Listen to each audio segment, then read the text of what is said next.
வணக்கம் நண்பர்களே. நேற்று ஹஸ்பண்ட் வேலைக்கு போயிட்டு வரும்போது சோளம் வாங்கிட்டு வந்தார். ரொம்ப சீப்பாக இருந்ததுன்ட்டு 50 ருபீஸ்க்கு 5 சோளம் வாங்கிட்டு வந்தார். சின்ன வயசுலேருந்தே சோளம்னா எனக்கு ரொம்ப பிடிக்கும். டி நகர்லாம் போனோன்னா சோளம் சாப்பிடாம இருக்க மாட்டேன். ட்ரெஸ்ஸு வாங்குறேனோ இல்லையோ கண்டிப்பாக சோளம் சாப்பிட்டு தான் வருவேன்.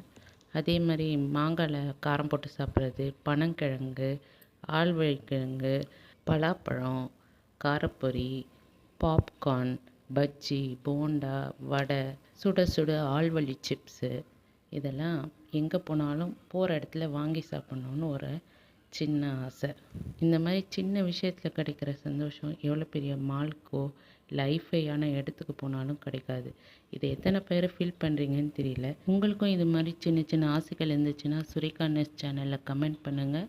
சுரேகா நெஸ்ட் சேனலுக்கு சப்ஸ்கிரைப் பண்ணுங்கள், லைக் பண்ணுங்கள், ஷேர் பண்ணுங்கள். நன்றி நண்பர்களே.